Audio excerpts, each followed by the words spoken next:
वंदे मातरम। अब हम नेक्स्ट देखेंगे, अब हम इसका डेफिनेशन देखेंगे इन्वायरमेंट का कि वास्तव में एक्चुअली में इसका डेफिनेशन क्या बनता है, इसकी नेचर क्या है और फिर इसका स्कोप क्या है। पहले हम इसको एक बार समझा देते हैं। डेफिनेशन का मीनिंग होता है कि जैसे हम इसका वर्णन करते हैं, इसका मतलब आखिर what is mean of that environmental economy, ठीक है। उसके अलावा नेचर देखते हैं कि ये किस बारे में हमें समझाता है, इसके सिद्धांत किस ओर इशारा कर रहे हैं, ठीक। उसके अलावा स्कोप देखते हैं, अर्थात एक किस क्षेत्र से संबंधित। तो सबसे पहले हम इसके स्कोप को हम आपको समझाएंगे।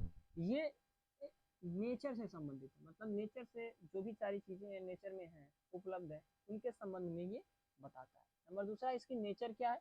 इसकी नेचर ये है कि हम इन्वायरमेंटल साइंस को हमने इसके पहले बताया ना स्कोप, तो उसी तरीके से भी है कि हम इसमें इन्वायरमेंट को अर्थात इन्वायरमेंट में हम नेचर को अर्थात प्रकृति को ले करके डेफिनेशन को देते हैं। जैसे मान लीजिए इन्वायरमेंट, जैसे मान लीजिए इसका डेफिनेशन अभी हम आगे देखेंगे तो उसमें हम इसको पूरा बढ़िया से क्लियर करेंगे। तो नेचर में जो इसका नेचर है इन्वायरमेंटल इकोनॉमिक्स का, उसमें उसके डेफिनेशन में हम क्या करते हैं, प्रकृति को शामिल करते हैं, ठीक है, और इकोनॉमिक्स दोनों को शामिल करते हैं। इसकी जो सिद्धांत है वो इकोनॉमिक्स को और नेचर को दोनों को एक साथ सम्मिलित करती है, ठीक है। इस या हम ऐसे बोल सकते हैं कि पर्यावरण को और इकोनॉमिक्स को दोनों को एक साथ लेकर के अपने डेफिनेशन को या अपने सिद्धांत का वर्णन करती है। उसके अलावा हम इसके डेफिनेशन को देखेंगे।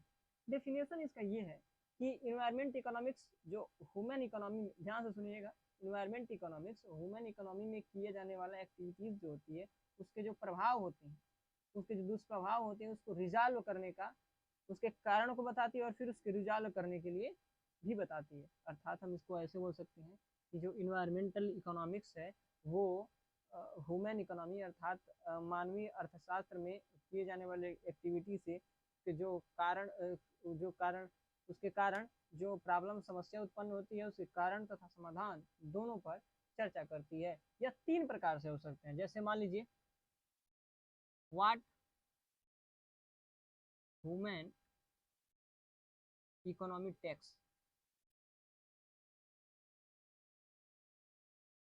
अर्थात व्हाट ह्यूमन इकोनॉमिक टैक्स अर्थात जो ह्यूमन इकोनॉमी है वो क्या लेती है, किससे, इन्वायरमेंट से या प्रकृति से, ठीक है। अब इसके बारे में समझा रहे हैं। दूसरा व्हाट मेक्स,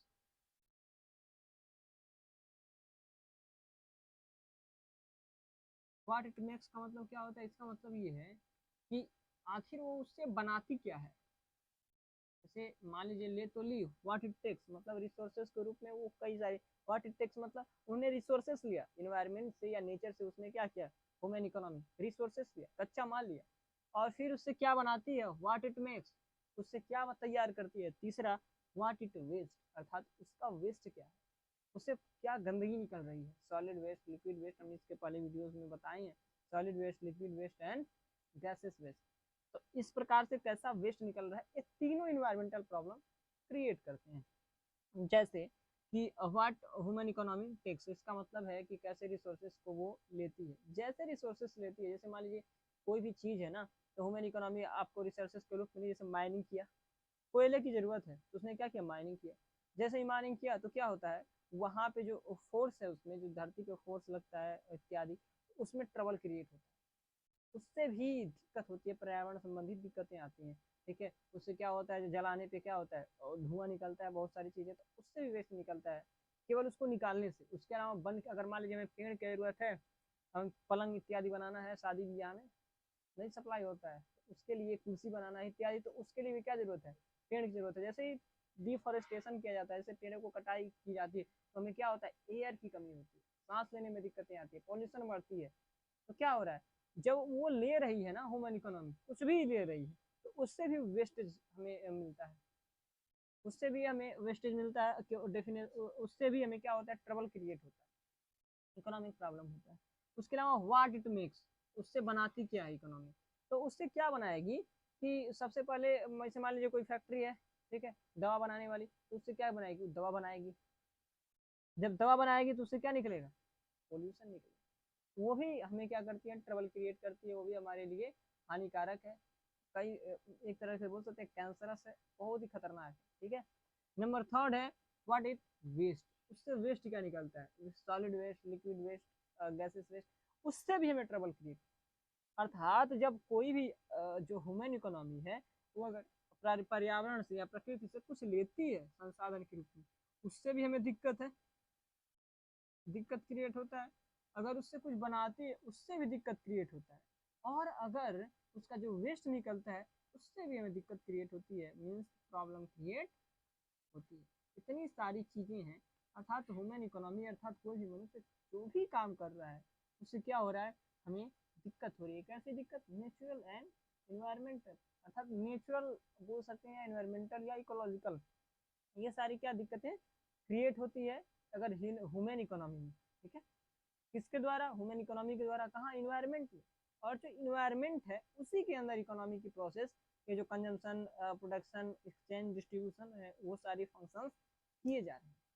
आई होप आप लोगों को पूरा डेफिनेशन समझ में आया होगा। इसका नेचर क्या है, तो इसके नेचर में उन्हें बताया है कि इसमें इकोनॉमी इन्वायरमेंट दोनों को एक साथ लेके इसके सिद्धांतों का प्रतिपादन किया जाता है या इसके समस्याओं पर प्रकाश डाला जाता है। स्कोप का मतलब ये है, ये इन्वायरमेंट से संबंधित है अर्थात नेचर से संबंधित है।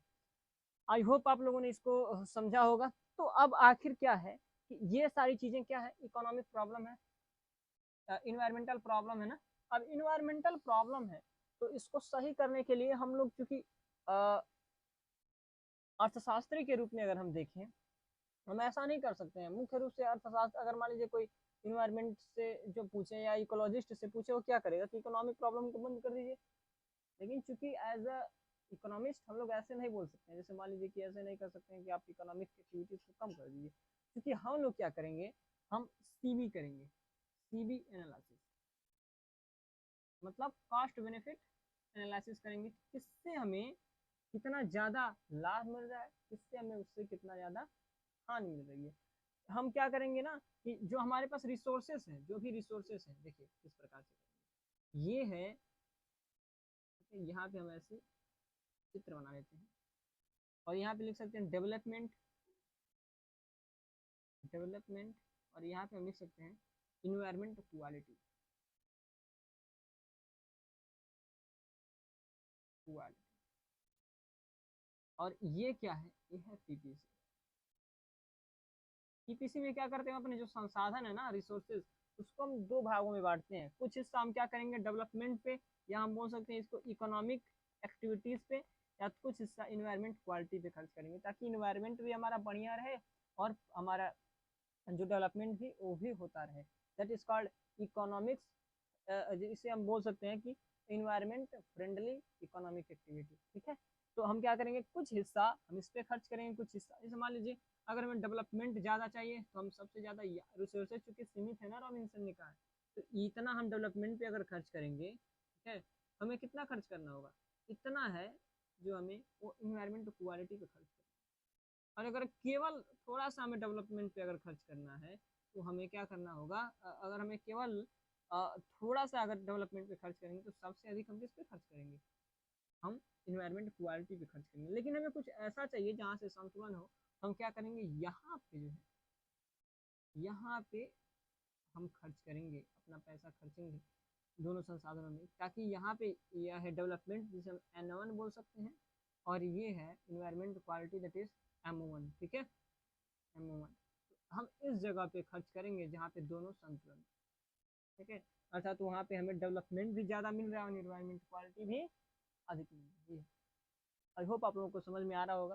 तो इस प्रकार से हम कॉस्ट बेनिफिट एनालिसिस करते हैं, अर्थात हानि लाभ विश्लेषण करते हैं, और फिर देखते हैं कि किस प्रकार से हमें इकोनॉमिक अगर प्रॉब्लम है, इकोनॉमिक एक्टिविटीज से प्रॉब्लम है, तो किस प्रकार से हम इसको सॉल्व करने में ये हमारी मदद कर सकती है सीडी एनालिसिस। आई होप आप लोगों को ये सारी चीज़ें समझ में आ रही है। ठीक है, अब फिर हम नेक्स्ट देखते हैं इसके बारे में, और फिर हम देखेंगे क्योंकि इकोनॉमिक प्रॉब्लम, ठीक है, इन्वायरमेंट, ऐसे हम देख सकते हैं। एक और आप इसे ध्यान देंगे कि economic problem, environment problem, environment problem is economic problem. इसका मतलब ये है कि क्या वाकई में जो इन्वायरमेंट अर्थात पर्यावरणीय समस्याएं हैं वो आर्थिक समस्याओं में गिनी जा सकती हैं कि नहीं। अब इसकी चर्चा हम ये देखेंगे कि इन्वायरमेंट की मांग कैसी होती है। इन्वायरमेंट की मांग जैसे अगर आप देखेंगे कि अल्प विकसित देश में या अविकसित देशों में बहुत कम होती है, क्योंकि उन्हें मूलभूत आवश्यकताओं की पूर्ति नहीं हो पाती। इसीलिए वो अपने मूलभूत आवश्यकताओं की पूर्ति करने के लिए इन्वायरमेंट को नज़रअंदाज करते हैं। जैसे मान लीजिए कि अभी भी भारत में पॉल्यूशन COP27 में जो मिस्र में हुआ था, तो भारत ने कहा है कि हम अभी नहीं लेकिन 2070 तक अपने जो है कार्बन एमिशन को जो है वो कम करेंगे। क्यों? क्योंकि अभी हमारा डेवलपमेंट नहीं है। तो इसीलिए जो अल्प विकसित देश हैं या विकासशील देश हैं वो क्या करती हैं कि इन्वायरमेंट पे उतना ज़्यादा ध्यान ना दे करके क्या करती हैं, तो सबसे पहले मूलभूत चीज़ों की मांग करती हैं। और फिर जैसे जैसे उनकी डेवलपमेंट अधिक हो जाता है, उनकी मूलभूत समस्याएं खत्म हो जाती है, उसके बाद वो क्या करते हैं, उसके बाद इन्वायरमेंट की मांग करती हैं। अर्थात जैसे जैसे इनकम बढ़ता है ना, जैसे जैसे इनकम बढ़ता है, आय बढ़ता है, वो क्या करते हैं, इन्वायरमेंट की मांग करते हैं। और जैसे जैसे इनकम घटता है वो इन्वायरमेंट की मांग क्या करते हैं, कम करते हैं। अर्थात ये कैसी एक्टिविटीज़ है, इकोनॉमिक एक्टिविटीज़, क्योंकि ये क्या है, इन्वायरमेंट इज इलास्टिक। इन्वायरमेंट क्या है, इलास्टिक है। इलास्टिक है कि जैसे जैसे मतलब इकोनॉमिक्स में हम देखते हैं जैसे डिमांड फंक्शन होता है ना, जैसे जैसे प्राइस बढ़ती है हम क्या करते हैं, जैसे किसी भी चीज़ की जैसे ही प्राइस बढ़ी उसकी डिमांड हम कम कर देंगे, जैसे ही प्राइस घटी हम उसकी डिमांड अधिक कर देंगे। उसी प्रकार जैसे हमारे पास यहाँ पे इनकम बढ़ता है वैसे ही क्या करते हैं, इन्वायरमेंट की मांग बढ़िया करते हैं। जैसे जैसे इस इन्वायरमेंट की डिमांड ज़्यादा करते हैं और जैसे जैसे इनकम हमारी घटती है इन्वायरमेंट के लिए मांग हम क्या करते हैं, कम करते हैं। तो जो विकासशील देश होता है ना, विकासशील देश, डेवलपिंग कंट्री, वहाँ पे क्या होती है, डिमांड अधिक होती है सप्लाई से।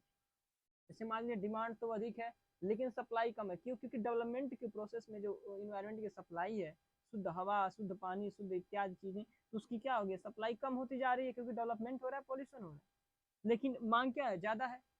इसीलिए और अगर मान लीजिए किसी देश में क्या है, उसकी मांग ज्यादा नहीं है लेकिन सप्लाई ज्यादा है। क्यों? क्योंकि अभी उसकी डेवलपमेंट नहीं हुआ तो उतना कार्बन एमिशन नहीं हुआ और इसीलिए उसकी मांग तो कम है, लेकिन उसकी मांग तो है लेकिन सप्लाई उससे ज्यादा है, वहाँ पे प्रॉब्लम नहीं है।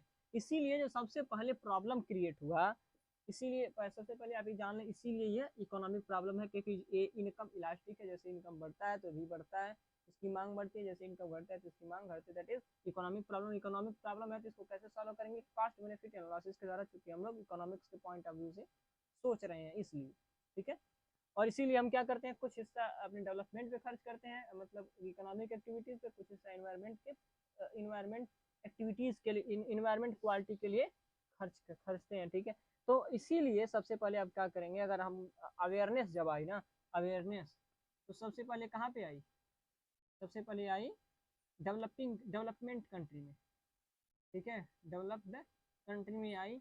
क्यों? क्योंकि वहाँ पे इनकम क्या हो गई थी, अधिक हो गई थी। जब इनकम होगा तो आप जानते हैं ना कि इन्वायरमेंट इज क्या है, लग्जरी गुड है, इन्वायरमेंट इज लग्जरी गुड। इसीलिए जब डेवलप्ड कंट्री में सबसे पहले इन्वायरमेंट की सबसे ज़्यादा मांग उठी और सबसे पहले वहीं पे पोल्यूशन की दिक्कत हुई थी। मैरीलैंड एक जगह है वाशिंगटन डीसी के पास है, वहाँ पे हम मानते हैं कि सबसे ज़्यादा वहीं पे पॉल्यूशन अभी भी मौजूद है।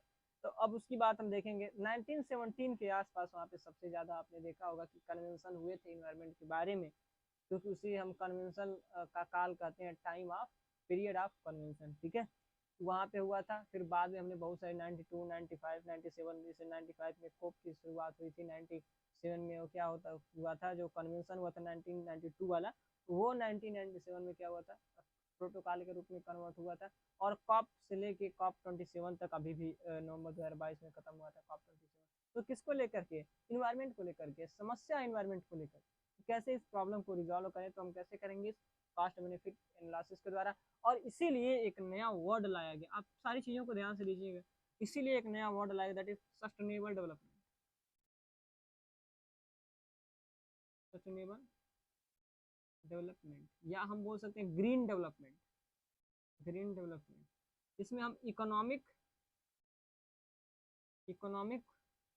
उसके अलावा आर्थिक, सामाजिक, सोशल प्लस इन्वायरमेंटल, आर्थिक, सामाजिक और पर्यावरणीय तीनों ग्रोथ को हम देखते हैं।